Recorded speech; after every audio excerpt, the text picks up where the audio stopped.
All right, welcome back everybody. I am Tim Walsh of Vanilla Gorilla, joining you from the Circus of Contenders, also known as Save On Fitness here in Carleton Place, Ontario, just outside the nation's capital of Ottawa. It's a gorgeous, sunny Wednesday morning here. You can see the doors are open. This place is super cool to train at. A lot of cool people in here that we know today. So what I'm going to take you through is week 6 chest and shoulders from the Gorilla Gainz program that we just released a few weeks ago. You will see the top sets only, because we don't want to make this video 45 minutes long, so you won't see the whole workout. I'll give a brief description as to what exercise I'm going to do, and then before I do whatever the final set or top set is, if it's something special, if it's a drop set or if it's got some iso holds in it or a cluster set or something like that, I'll let you know that that's what you're going to be looking for and just show you the proper way to do it. And yeah, let's get to it. Okay, so this is going to be my top set. My first exercise, I'm doing pec deck with a 2-count iso hold on each and every repetition. So there's a couple of reasons why I'm doing an isolation movement first. This is for me personally, but it does have good carryover for anybody that's doing the Gorilla Gainz program. I've torn both my rotators.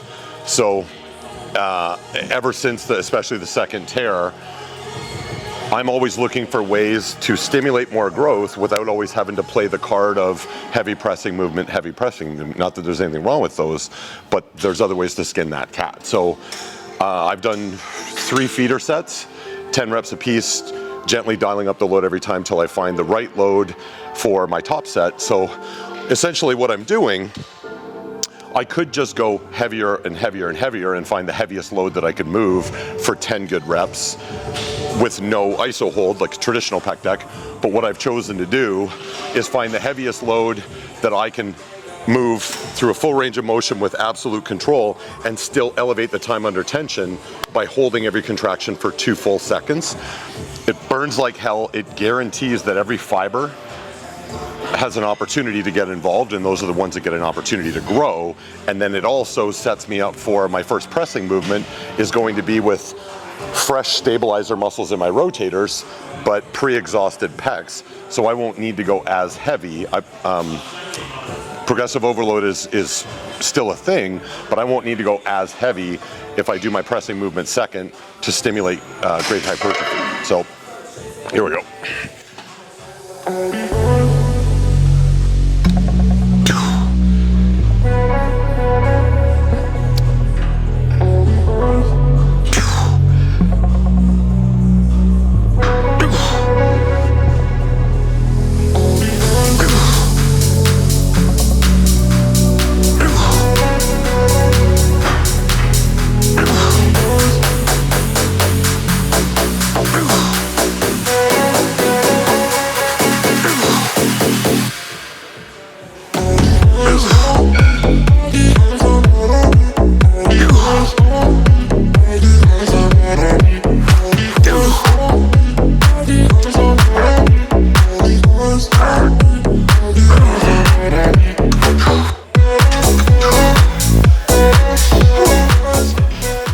Exercise number 2, or at least the way it's written in the programming for Gorilla Gainz, is just a machine chest press. So I love this machine from, it's called a Pendulum, but I don't know if that's the name of the company that makes it. Either way, this plate-loaded chest press is absolutely fantastic.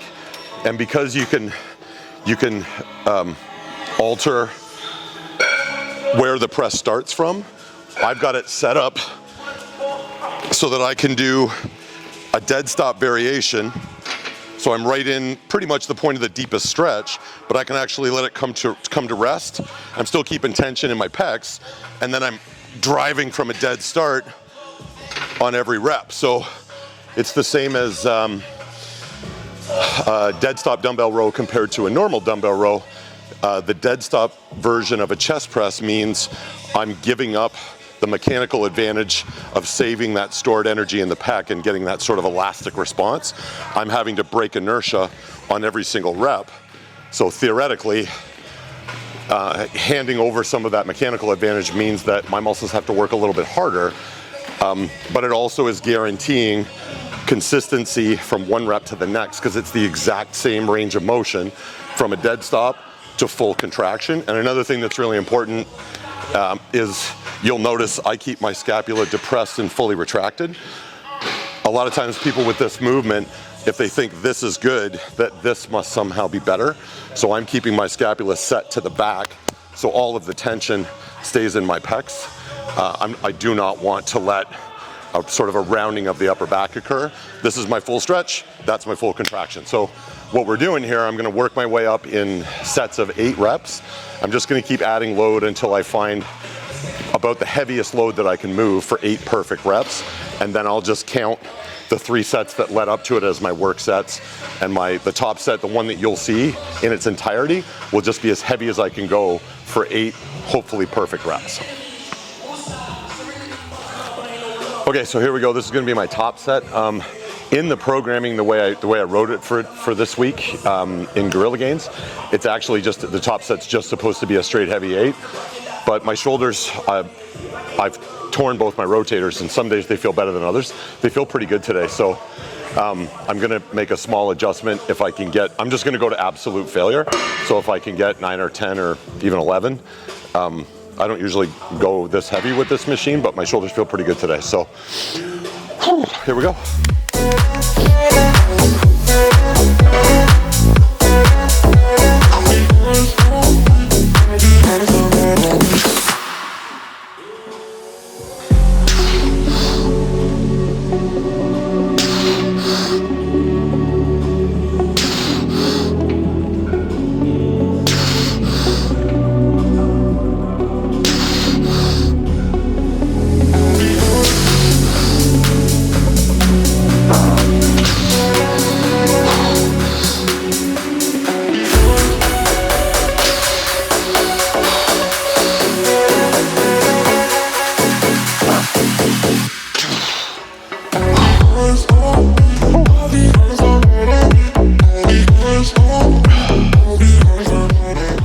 Okay, so exercise number 3 is going to be a low incline dumbbell press.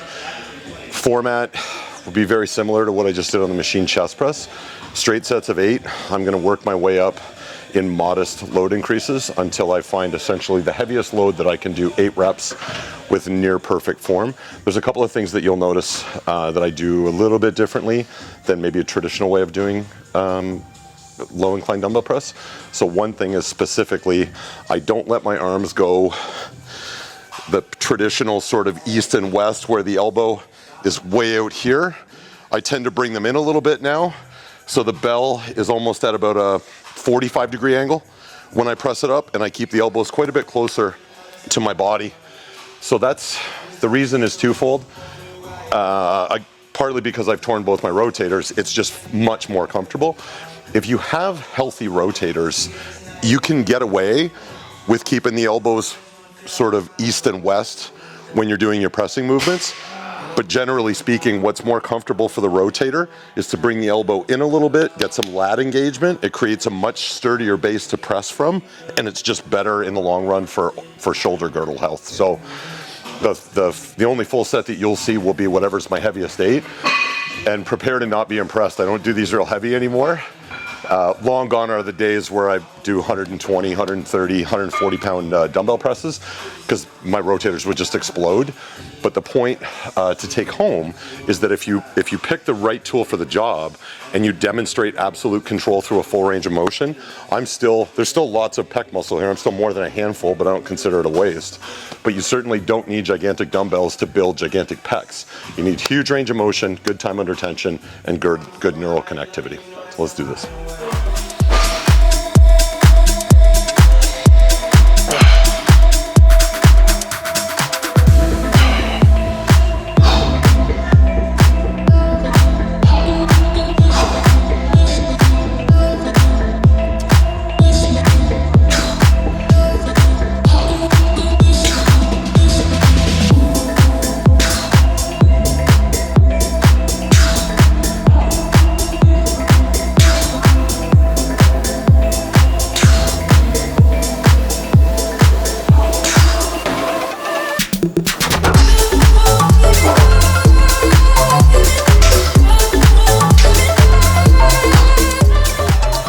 Okay, so First exercise for shoulders, I like to do rear delts first, and I like to hit them from different angles and a lot of different rep ranges. So what I'm doing today, I'm actually going to be testing out the way when I wrote the program, I had never thought, I'm about to do my first couple of sets of chest supported rear lateral on this particular bench.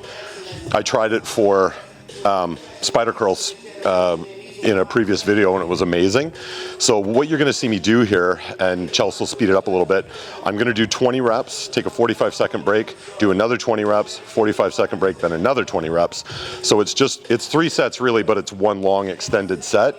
What may very well happen is my range of motion may dwindle over the course of 60 reps. I expect that it will.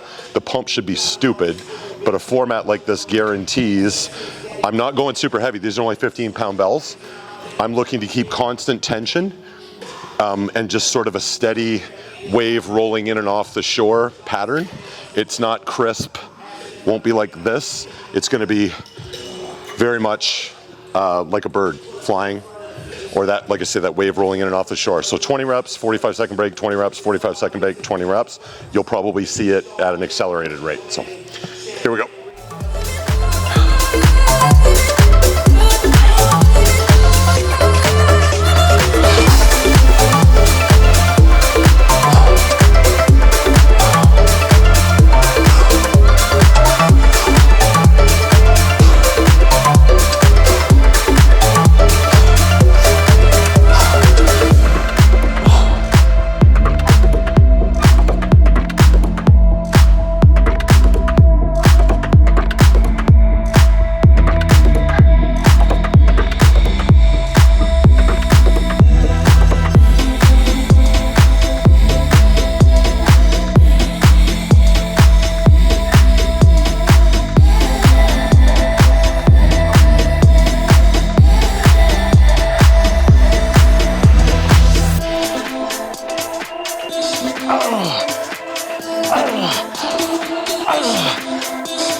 Like hell. Okay, so exercise number 2 for shoulders is going to be a standing dumbbell thigh lateral. We're going to do 2 feeder sets of 12, and then I'm going to my top set will be essentially to failure in a standard wave in, wave out format. And then when I get to the point where I really have to start using a ton of body English, I'm just going to stand up tall, retract my scapula and set my shoulders down, and then just start bumping out partials with whatever bit of gas I got left. I'll try and get maybe 10 or 12 partials on the end. So you'll probably see a first few reps of the first feeder set, and then I'll check back in quickly before I hit the top set.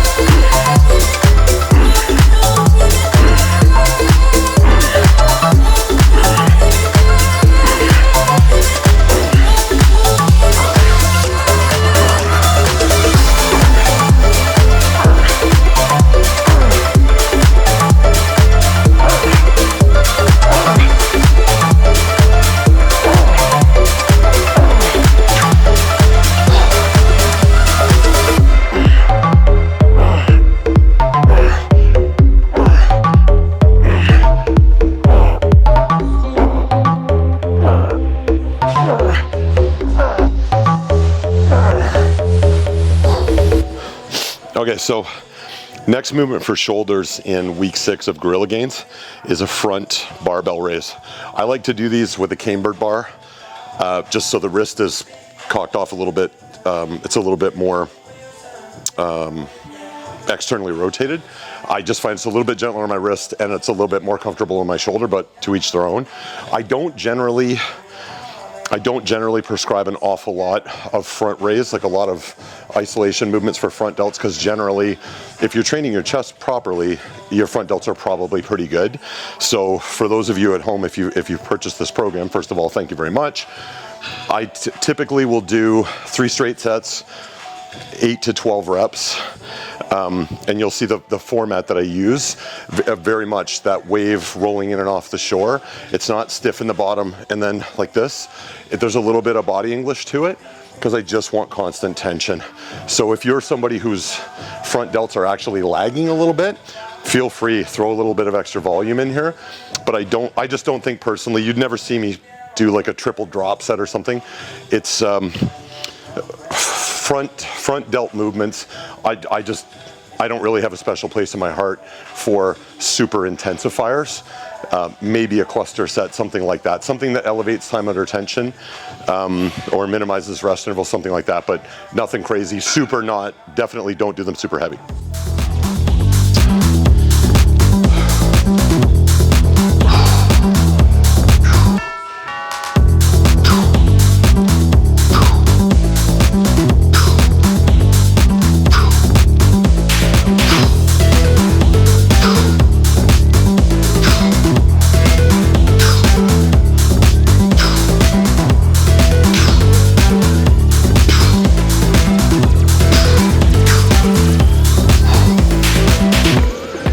So that was week 6, chest and shoulders from the Gorilla Gainz program.